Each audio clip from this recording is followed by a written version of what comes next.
if you've got an AI tool and this thing is sycophantic, like all AI tools are, it's constantly telling you, it's a wonderful idea. Well done. That's amazing.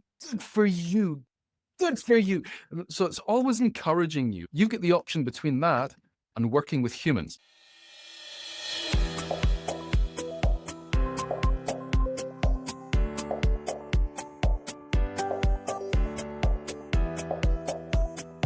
Today's conversation is about the impact of AI on our work and our education. We're joined by David Birss, who is one of the top AI instructors on LinkedIn and is the co-founder of the Gen AI Academy, where AI experts around the world help organizations get more value from AI. Welcome to the show, David. Oh, thank you so much. Great. It's lovely to be here. I'm more of a Dave. I'm kind of the Yeah. informal guy. You know, there was always like a geography teacher at school who would sit in the edge of the desk and say, "Hey, just call me Clive." We'll I'm go kind with of like Dave. that We'll go guy, with Dave. but for AI. So, Dave, you've been teaching now AI for a number of years. What are people mostly using AI for in their work at the moment? Are you seeing a big difference from when you first started Um, to now, or is it the same thing? I mean, the differences that we're seeing, I guess, is really in how organizations are trying to use AI. What amazes me is that there's still people who are totally new to this. And I guess because I'm in a bubble and a lot of the people I've dealt with over the last few years, I guess, would have been relatively early adopters. And now we're seeing the late adopters. And it still surprises me that people are new to AI, still coming on board. But what they're using it for, that's actually quite an interesting one, because what I tend to find with organizations is that one of the things that slows down adoption or prevents adoption is that people don't know what to use it for. They don't have the use cases. And they're using it for simple things like, okay, help me write this email or summarize this document. But beyond that, a lot of people are like, well, what else do I use it for? So that's a lot of what I end up working with organizations is to help them understand the opportunities for AI within somebody's day-to-day work. And I've got sort of systems that I go through with that. And I ran a big session for a tech company yesterday that was looking at that. How do we identify the areas within our day-to-day job that AI can actually help us with? And it's an Yeah, interesting I'm sure process it to go is. through. So are companies mostly, I mean, how are they looking at this? Are they thinking, what can we remove that people don't like so we can give them more of what they like and what they're more passionate about? Or are they just kind of thinking, how do we reduce costs? So if that means, removing 50, 100,000 people, then be it. How are they approaching this? Yeah. You've nailed it, Harry. That is the issue that we have.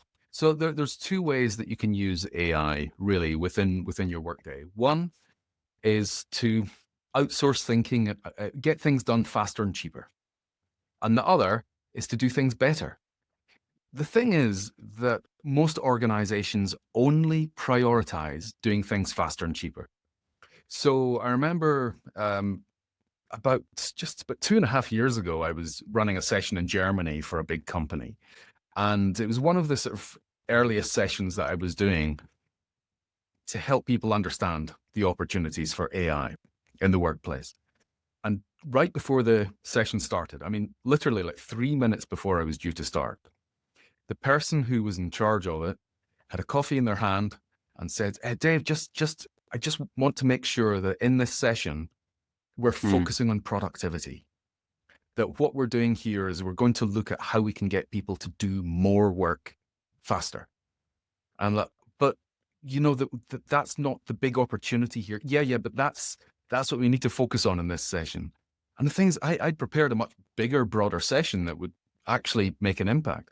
So what we did in those sessions, I get people to identify the stuff that annoys them in the day-to-day.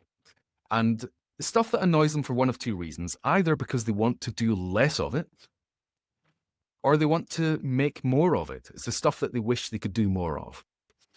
And it frustrates them because they can't. And now, what they wanted to focus on was the stuff that people wanted to do less of. So that's what we did in the session. And the client was standing there with a big smile in their face as we're running this workshop, and people in all their teams are on flip charts writing down this list of all the stuff that they wish they could do less of, all the stuff that annoys them because they don't want to be doing it. And, and the client is like nodding at me as if, look at this, how productive this session is. And then as I went through all of that stuff, it's just like, actually, AI can't help with this. This is an organizational dysfunction. This is an organizational dysfunction. This is questionable. Why are you even doing this? And as we went through it, there was like 10% of the stuff is stuff that Gen AI could actually possibly help with. And it is more integrated into software now. So it can actually do a bit more now. But back then, it was just like, yeah, most of this stuff is just problems within your organization and you need to fix them yourself. AI isn't a sticky plaster to help with this. And I don't know if you know the story of the Roomba poopocalypse. Now, about 15 years ago, there was a story on the internet about somebody who they set their Roomba at night to do the cleaning round about their house. And the Roomba would do that. It would come on in the middle of the night while they were sleeping, and they'd get up, fresh carpets. Lovely, isn't that great? Well, their dog decided to do a little something on the carpet, and the Roomba didn't realize because it wasn't programmed for that. And it redistributed the mess over all of their carpets in the house. And they had to replace all the carpets in their house. It was just too disgusting. So they woke up to just the worst nightmare of evenly distributed dog products on their carpet. And that's exactly what happens when you AI is overwork like. AI. They rebel in such ways, I think. Leave a mess on your carpet in the office. It's exactly the same approach. We need to clean up the mess before we apply AI. And this is what organizations are failing to understand, that AI amplifies, magnifies, accelerates. It's great at that. And if you've got dysfunction and you try to use AI as a way of dealing with it, it will accelerate your dysfunction. It will magnify it and amplify it. But the biggest opportunities that I'm finding is when we use AI to augment people's skills, to amplify what they're capable of, to help them reach higher and further.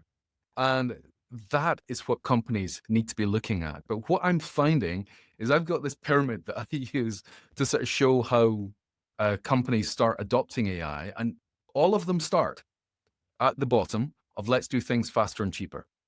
So it's all about reducing costs, reducing time. The next level up is when we start augmenting talent, augmenting abilities. And then the tip top of the pyramid is opening up opportunities that were never previously available before. The AI has just completely created totally new opportunities. And as somebody who's worked in innovation for 15 years, that is what I'm most interested in. What does that look like? Top of the pyramid. What does that look like? So when it opens AI, well, a lot of the time I can't tell you off the top of our head because it takes exploration to get to that. And I've got to say that I don't currently have clients who are ready to look at this yet. But if you think about what's happened with AlphaFold, what AlphaFold did. So Google, they created AlphaFold that was an AI tool that manages to predict how proteins fold. And it's something that humans have not been able to do. It's beyond human capability. And the AI tools were able to look at the patterns, work out algorithms, and predict the way that proteins fold, which means that opens up opportunities for creating very, very specific drugs that were not possible before. So that's the kind of stuff that we're looking at there. When it can start to do things that humans themselves are not previously capable of. And that's an area that I'm particularly interested in. But with these things, that takes investigation. That's going to take a workshop. That's going to take really diving deep into what it is that the company believes that it does and what their Yeah. audience actually needs, so that we can make sure that we're properly solving problems and using AI to do that in a way that wasn't Yeah. So you, previously you kind of possible. have to have big buy-in from management, from the company, to kind of ensure that it's not just providing these AI tools, it's actually helping people use those AI tools in a way that aligns with the mission of the company, understanding how can they extract the value from each of these employees when they merge with the AI capabilities, which I haven't heard many companies like focus in that way on those things. You know, the general view, speaking to a lot of people that work in companies, is, hey, you could use this tool, use it. So one of the things that we're finding is that the lack of investment in training is absolutely terrifying. So a lot of people, they think that AI is all about tech. And I find this as, at the Gen AI Academy, we train organizations on AI, but actually a lot of what we train is not the tech. There's the human skills that are absolutely vital. And we've got like psychologists, neuroscientists, we've got a professor who teaches critical thinking. We've got these amazing people teaching amazing skills that aren't the tech skills. But what companies come to us for a lot of the time is they think, well, we need to teach people all the tech skills. And yes, I can teach people how to prompt. I'm known for that. But prompting only takes you so far. It's the human skills are the most important side of things. So what happens is that the companies invest in the tech and they think that that's the big part of the problem. The tech bit is the easiest bit to solve. So very often they hand it over to the CTO and expect the CTO to sort this out. The CTO is almost 100% the wrong person to assign AI to, because actually choosing the tool is really easy. And I've got to say that 3/4 of the companies that I've spoken to over the last couple of years, because they're invested in the Microsoft system, they go, well, all we do is we just get Copilot, allow people to use Copilot. And Copilot is probably the weakest of all the main AI tools. So they get Copilot in and then they hobble it by removing some of the features for security reasons, which means that you end up with a substandard AI tool.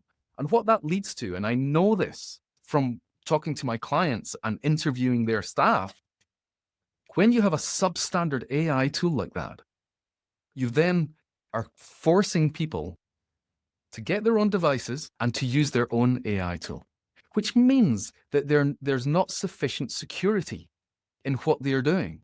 And they're uploading documents that should not be uploaded to a Mhm. publicly accessible tool. And they're using free versions of tools.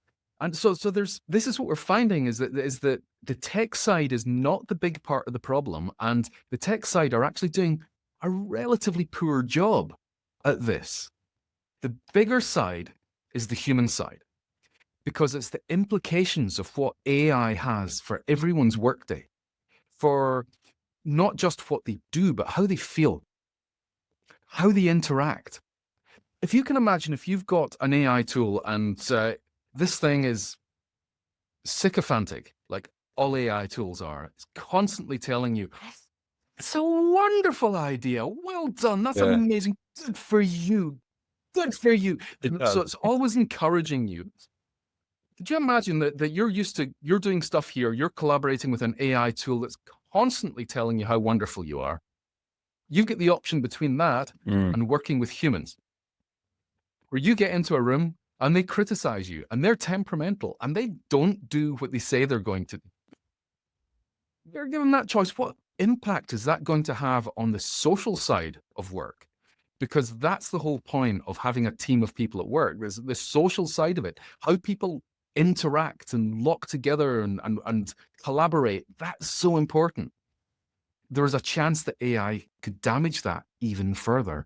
And it's all of these interesting things that we're only just starting to find out. The studies are only just beginning to give us the proof of the dysfunction that bad AI implementation can cause. And that's what we're trying Yeah, to very, solve very at the interesting. academy. And I think, I guess to your point there, usually we talked about kind of company resisting these things, but also there's an element of humans that, I mean, the employees themselves resisting this.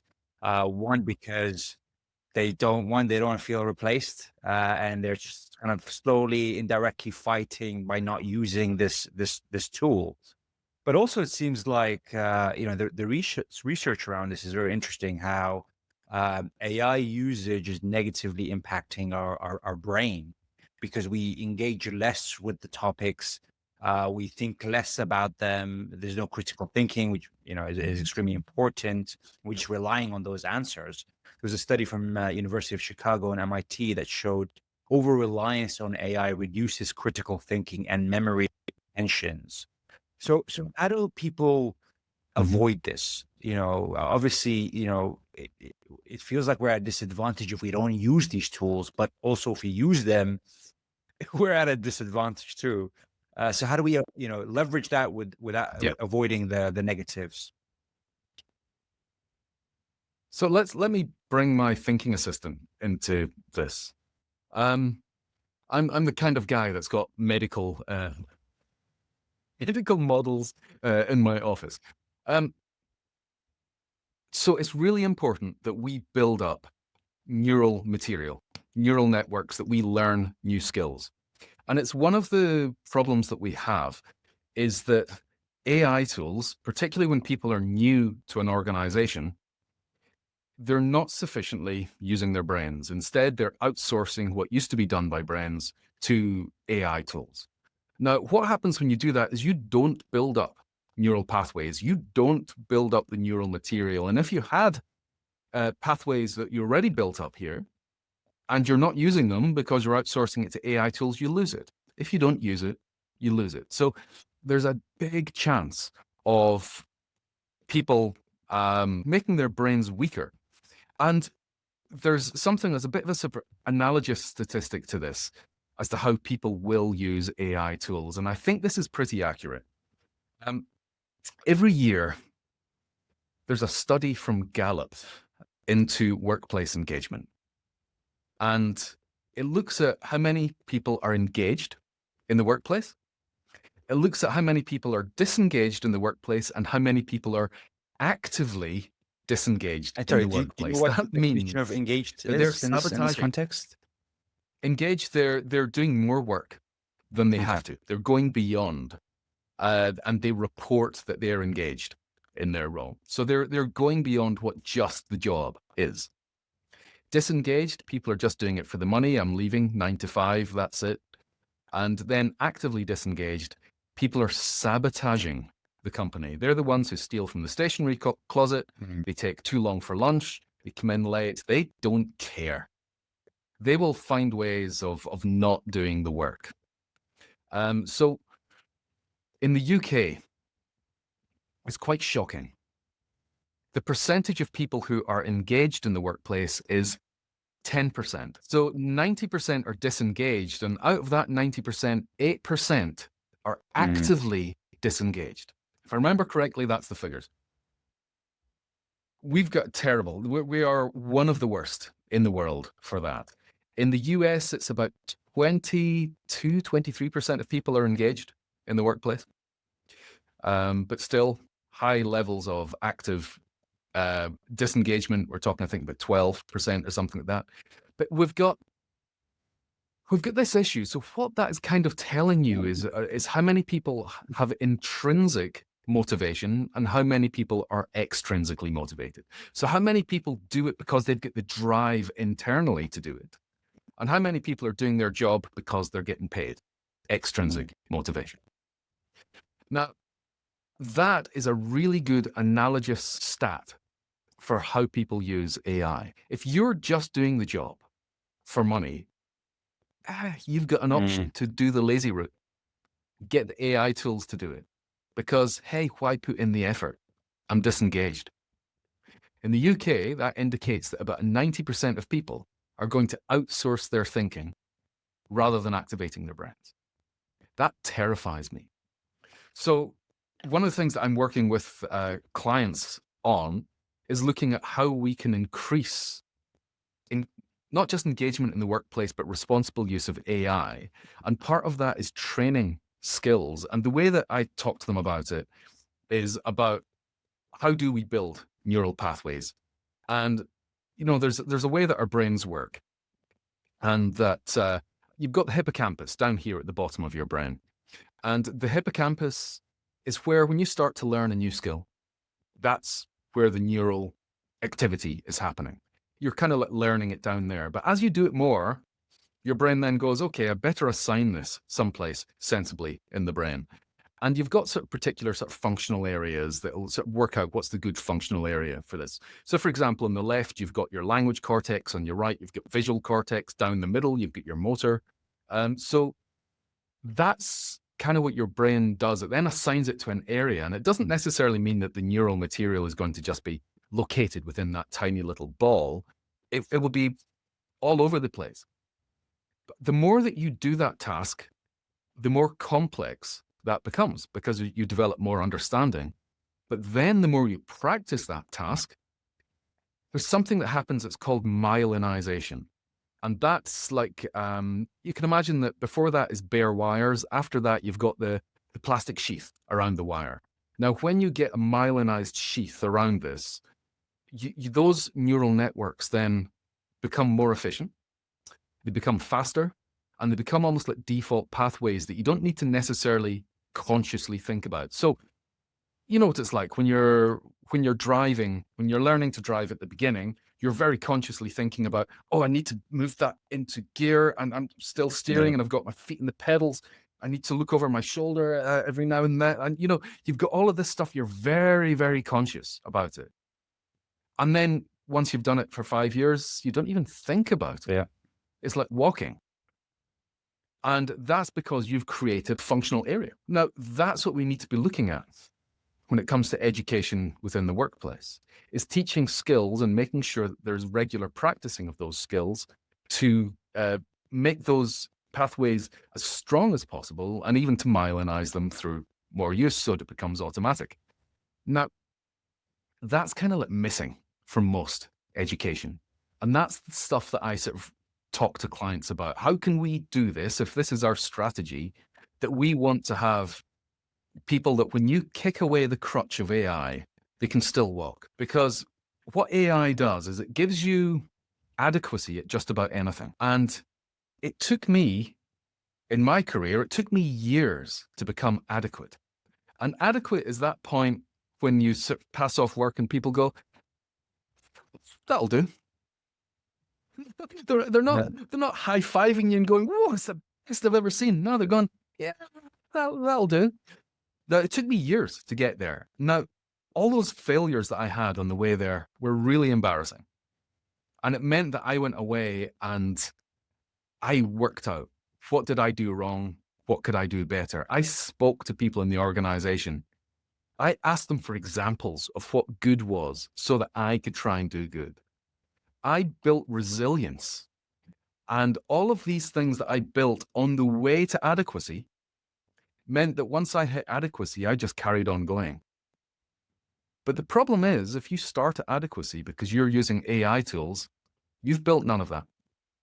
You've done none of what I did on my journey to adequacy. You've built none of it, which means that you're not equipped to keep going. And you carry on. That's the worry with the adequacy. younger generation, right? Because when I first started my career, it's to your point. Lots of things I did wrong. I had to learn from them the hard way. But because I did them wrong, my brain focused on why was it wrong, so I can kind of do it differently next time. And it's very hard for someone to choose that when they have the option of just getting it right.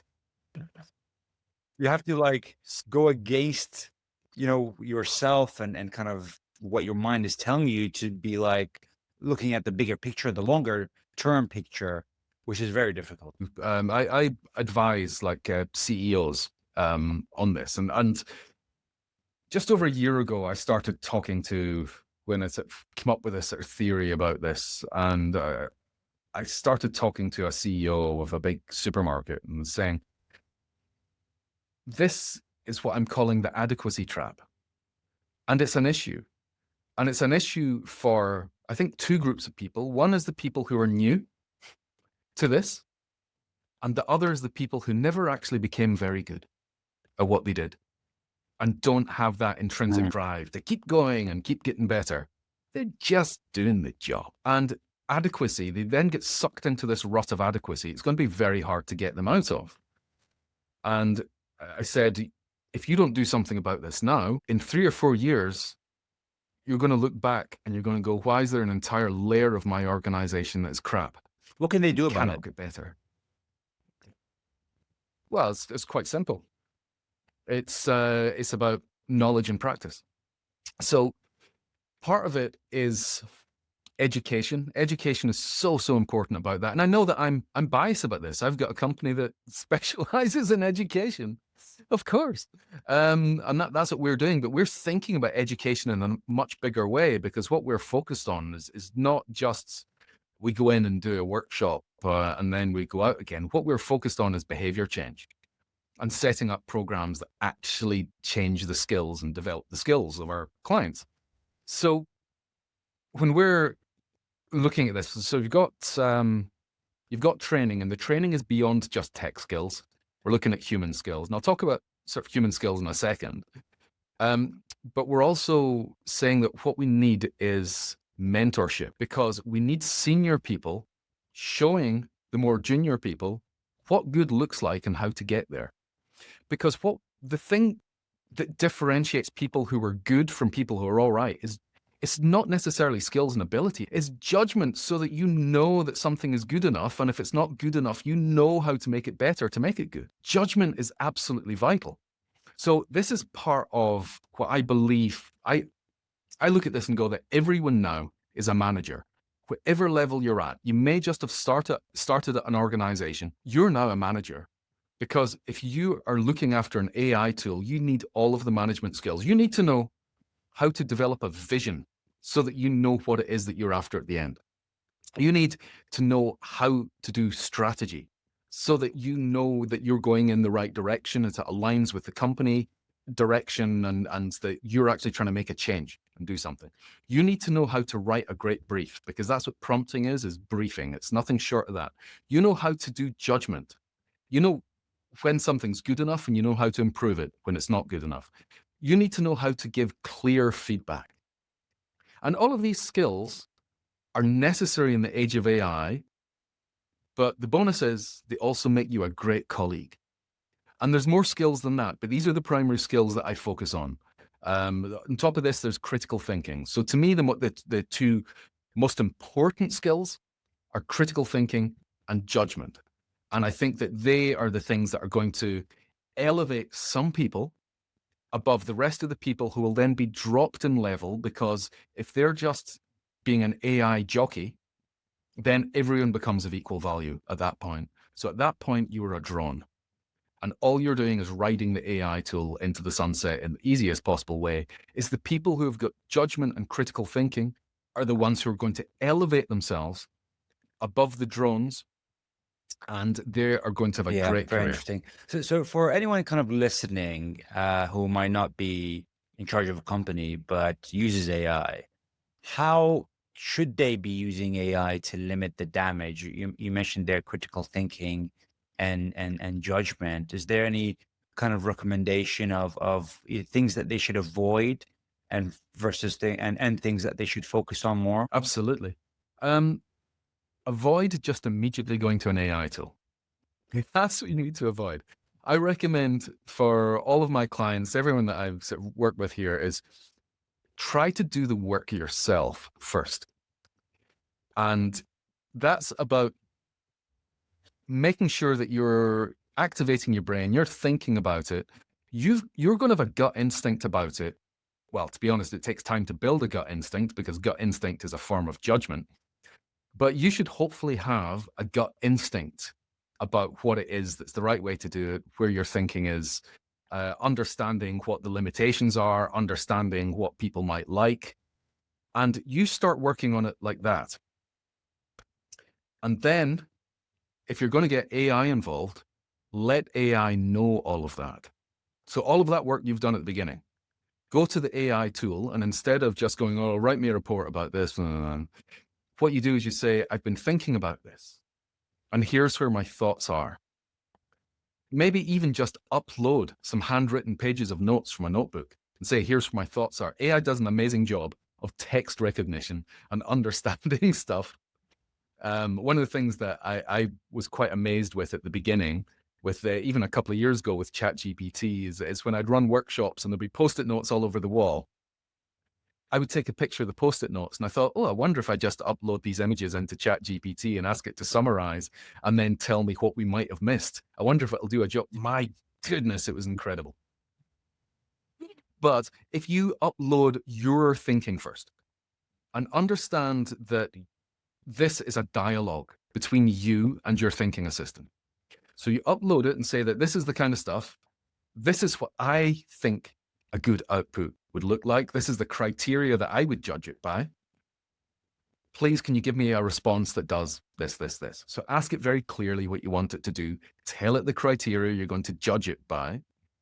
And then when you get the feedback, understand that it's a dialogue. So you're going to give feedback when it responds. And when you're doing that, your job is not just to take from the AI tool, like some lazy, unthinking drone. Your job is to add to that as well and say, oh, I really like your idea number 3, but I'd really like you to do this with it. I'd seen this thing previously, and I think the elements of that would really help It goes strengthen back it. to your point about Brilliant. putting You've a just added. the manager mindset on or manager hat on when you do this, because you're acting like a Yes, manager in a way here. you are, absolutely. And you're becoming a filter. Through judgment, you're becoming a filter. And you are helping to direct things. You're being a director, quite literally. And that is what everyone's role is now. And I would recommend that an important thing to do with your AI tools is if you can change like the custom instructions, which you can do in ChatGPT, in Claude, and in Gemini. I don't know if there's settings for it in corporate Copilot because I use my version of Copilot, but corporate Copilot, you might be able to, but I've been told by most clients it's been removed and eliminated. So it means you have to add it into your prompt instead. And it's saying, do not simply agree with what I say. I want you to criticize and not praise.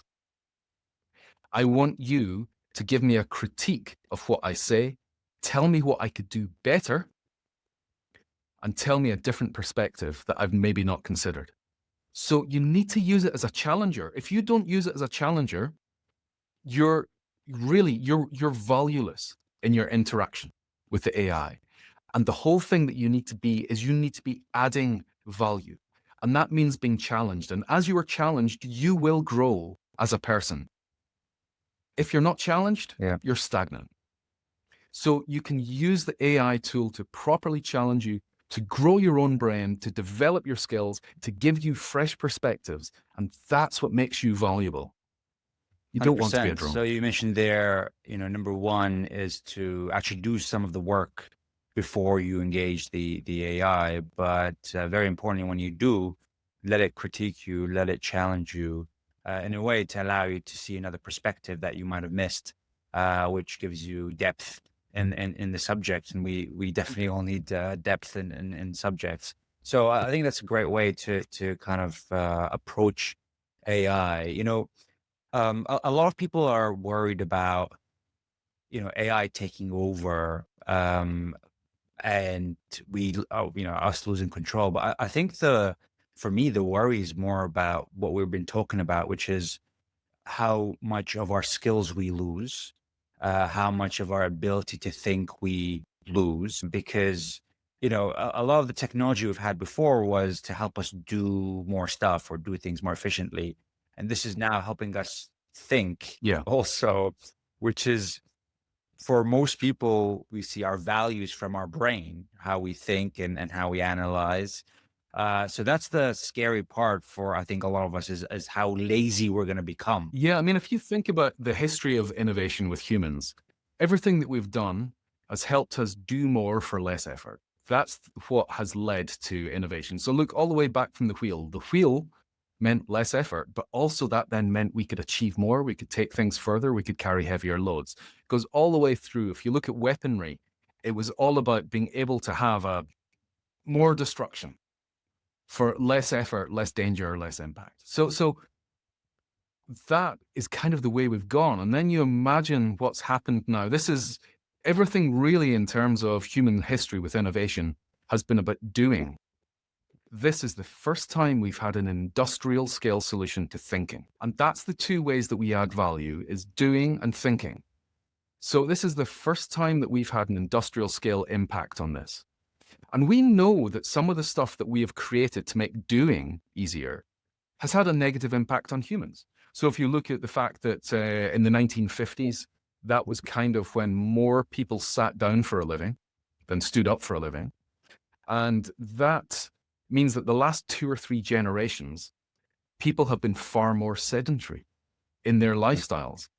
And we have seen an epidemic of heart disease. We've seen an epidemic of back pain, which is just unbelievable. I think it's like 1 in 3 people every single year are suffering from back pain because we lead sedentary lifestyles. Then we've got things like depression and anxiety and lack of self-worth and all of that stuff that's come with it as well. And this has all come from the fact that we created different ways of doing that humans are not designed for, because we are designed to be foraging on the prairies and hunting and gathering. And that's what our brains have evolved for. And we're not used to being in this environment where there's constant, for a lot of people, the workplace is quite unpleasant, and there's a constant low level of stress, maybe a high level for some people. Now, when we are looking at the first time that we've had an industrial scale solution for thinking, we don't quite know what it's going to do for us in terms of our self-worth, in terms of our mental health, in terms of our physical well-being, even. We don't know what the impact is, but we have some pretty good ideas of what they might be. And that's some of the stuff that I look at as well. Actually, how do we mitigate against this? Because when we go into technology without thinking, without going, what are the pros and what are the potential cons of this, then it doesn't mean that things will carry on with equal yin and yang as they are at the beginning. It will go one of 2 ways. And you can only need to look at the dark web, which started as a beautiful egalitarian dream where everyone around the world had equal access to information. And now it's just a sewer of dirtbags. You do not go on to the dark web for good, pure reasons. And then you've got social media, and social media seemed as if it was all right. And then we look at the rise in teenage suicide, depression, lack of self-worth, the damage that it's had on society, on people's self-image. It's had a worse impact on society. It's had a net negative impact on humanity. And that could happen with AI if we don't go in with our eyes open, which is why I look at things, as you can see, like a philosopher. I look at things, I'm always questioning it. I'm always looking at the potential futures. I'm looking at it from lots of different perspectives. And yes, I can teach people here's how to prompt.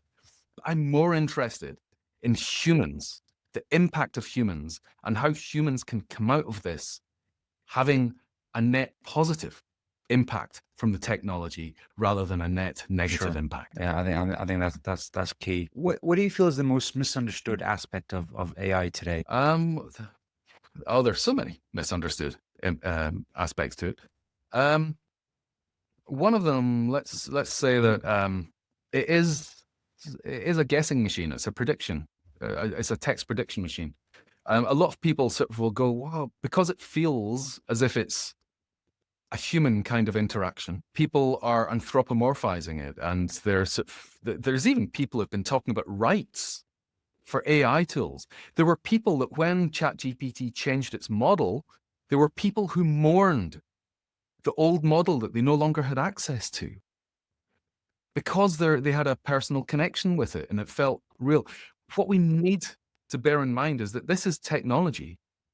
And when you're texting, and it predicts what the rest of the word is or what the next 2 or 3 words are, it's doing that based on probability. So based on its learning data, what's the probability? What's the likelihood of the word ending in this way? And it gives you what the most likely ending would be, or the next few words would be based on its learning data. That is what AI is. It's a next token prediction machine. And a token is a word or a fraction of a word. And that's what it's doing. It's using probability. Now, the way that it becomes a bit more creative in its output is that it's not necessarily picking the highest probability of the next token. You can add what we call temperature. So you can change the temperature of it. And when you do that, you're broadening it to take slightly less likely next tokens. And that allows it to go in lots more different directions.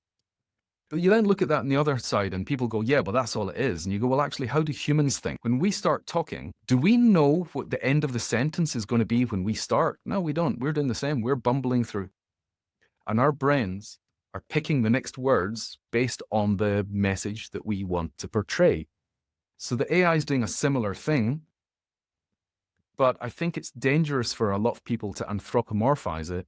And I think that one of the biggest dangers is with people being drawn into it and enjoying the sycophancy, enjoying the fact that it tells you how wonderful you are. And I saw a video at the beginning of the week of Boris Johnson talking about AI and saying how wonderful it is. You know, it just tells you how great you are. It's wonderful. It tells you how great. And he's going on about this, and you're going, yeah, but you're a sociopath. And you are so self-obsessed. It's not surprising that you love a sycophant, whether it's an electronic sycophant or a human one.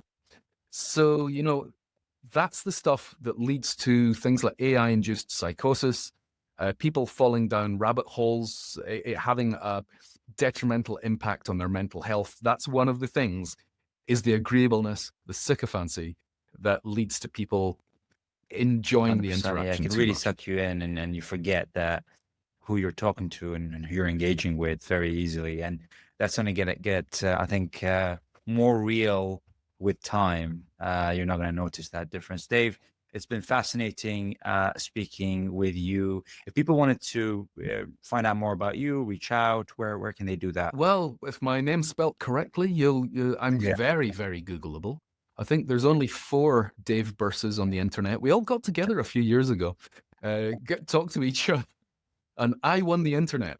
So, so there is that. But the Gen AI Academy is if you're interested in education for an organization, upskilling your organization, making sure that you're trying to reduce the risks and get the most benefit out of AI tools, then the Gen AI Academy, Gen spelled Gen, short for generative, the Gen AI Academy. Perfect. And we'll put that in the show notes. Dave, thank you so much for today. Thank you so much. Cheers.